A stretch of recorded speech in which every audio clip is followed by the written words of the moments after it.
Walt Disney, a man of many talents, a cartoonist and animator, filmmaker, businessman, theme park pioneer, and cultural icon.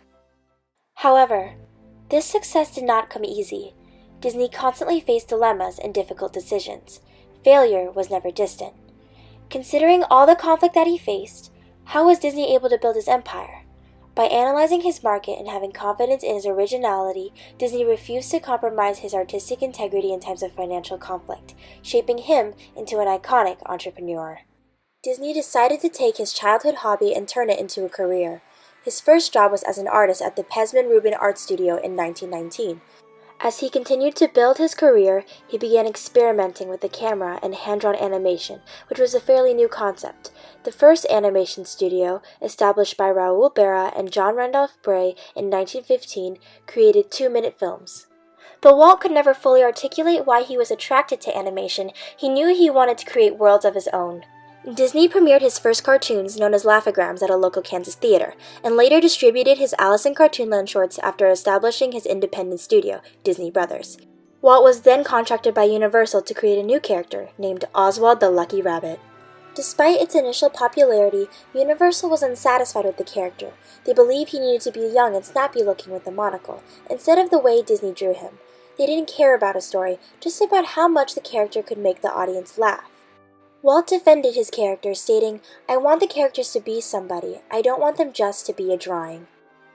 Disney took pride in his characters, not allowing anyone or anything to compromise his vision. Unexpectedly, Disney was then double-crossed by his distributor and lost the rights to Oswald. Not only did he lose money, but he lost a beloved character. He lost his art. Walt was devastated, and he had to start over.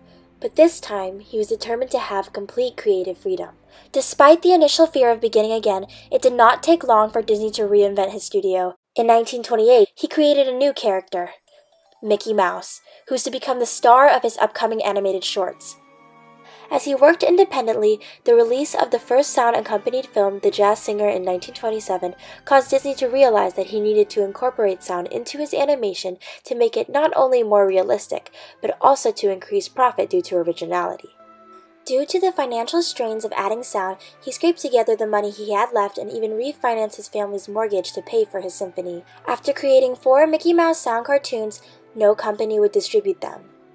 Walt was losing hope, until an old friend, Harry Reichenbach, the manager of the Colony Theater on Broadway, decided to premiere his cartoons at his theater, stating that distributors never knew if a film was good until they heard the public and press response. In 1928, Steamboat Willie debuted at the Colony Theater. The audience's reaction was overwhelming. Laughter filled the theater.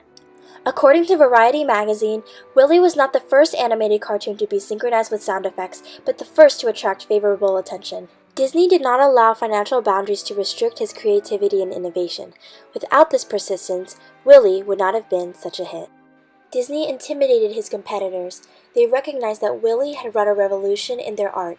Whatever he did, whether it was sound, color, or his likable characters, other companies such as Universal and MGM attempted to imitate with little success. Their budgets were tightly controlled, while Disney had complete freedom to execute his vision.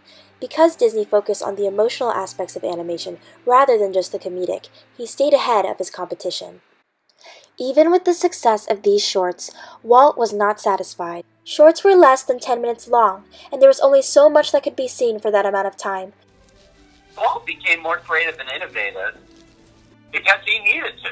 He knew he wouldn't, staying the way he was in black and white and not going to color or going into features and not just staying with shorts, he knew that that was eventually going to create a situation where the studio wouldn't survive.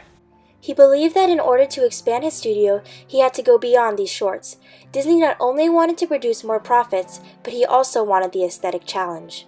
Once again, he decided to do what has never been done before. In 1934, Disney gathered his animators and proposed making a full-length, full-color musical animated feature film based on the Grimm's fairy tale Snow White and the Seven Dwarfs.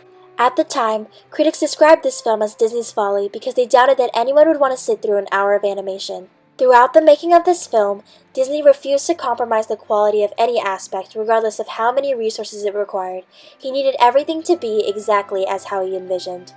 "If we lose the detail, we lose it all," Disney said. Disney wanted texture, depth, and realism in his animation. Adding details such as these did not come at a low cost. To create rich backgrounds, Disney needed a multiplane camera, which he had constructed in the studio. It is the blueprint of a piece of equipment designed to make cartoons more realistic and enjoyable. The camera layered animation a certain distance apart to create the illusion of depth and three-dimensionality. He also hired actors and dancers so that animators could study their movement. Disney's current animators were unable to handle such meticulous work. Not only did he reteach techniques to many of his animators, his studio spent $15,000 placing ads in New York papers to find more talented animators. This constant lack of satisfaction in resources or labor caused Disney to take financial risks. As the film went further into production, the budget continued to increase. The production was budgeted between $150,000 to $250,000, but came at the cost of over $1.7 million, 6 times over budget. Despite being amidst the Great Depression, Disney still did not hesitate to spend money if it meant increasing quality. Although many industries were suffering during these times, entertainment flourished due to the escape it provided to the thousands undergoing economic hardship. Families would scrape up whatever they had to pay for a movie ticket, which costed about 25 cents. Regardless, obtaining loans was extremely difficult. If his idea was not a success, recovery from debt would be near to impossible. Nevertheless, Disney persisted, stating, "I can't be strapped down by a limited budget." Due to his passion and confidence in the success of this financial risk, Disney did not let money restrict him and pursued his vision despite negative feedback. However, just the preview of the film convinced bankers to give Disney loans because they believed that it would make a hatful of money. According to Disney expert and author Jim Corkis, Walt told his staff to never worry about money because if you gave the public the best you can give them, the public would pay you back. Snow White premiered on December 21, 1937, and Walt was anxious. Disney's career was riding on the success of that night. As the film was playing, all the imagining, scrutinizing, retelling, fiddling, mobilizing, and pushing from the huge debt of over $1 million that the studio had incurred in the process quickly dissipated.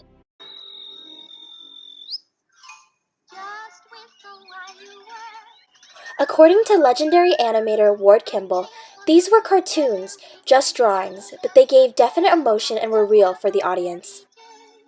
The theater laughed with the dwarves, was spiteful of the queen, And I have been tricked.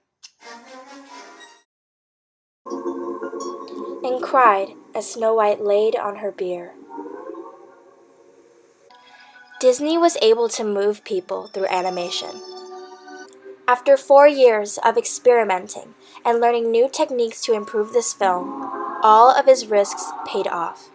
With an exceeded budget of $1.5 million, Snow White grossed $19,000 on the first week, and after 10 weeks grossed $180,000 at Carthay Circle Theater and earned $8 million worldwide. This was one of the largest risks in Disney's career, but also one of his largest financial successes. His willingness to take that risk proves his confidence that high risk would yield high reward. What seemed to be recklessness to everyone surrounding Disney was strategy and confidence. He had achieved extraordinary business success by not compromising his artistic ambition, but expanding them. He did not settle on any aspect of the film. From the music, to the voice actors, Your dog. to the movement of the art. Despite the painstaking processes of incorporating such detail, he knew its realism and authenticity would captivate the audience regardless of age. Everybody in the world was once a child, so in planning a new picture, we don't think of grown-ups or children, but just at that kind, clean, unspoiled spot down deep in every one of us that the world has maybe made us forget and that maybe our pictures can help recall. Snow White was the beginning of a whole new world in entertainment, film, and business. This film set such a positive precedent for his career that people across the world knew of the name Walt Disney. From there, he did not stop. He was a visionary who broke all restraints. Throughout his life, he believed that perfectionism was worth the risk, from bringing sound to animation to creating the first animated feature film and even building Disneyland. Walt refused to let finances hold him back. Always staying true to himself, he was an artist before a businessman. Disney's courage, persistence, and confidence in his originality is the reason why his company continues to flourish today.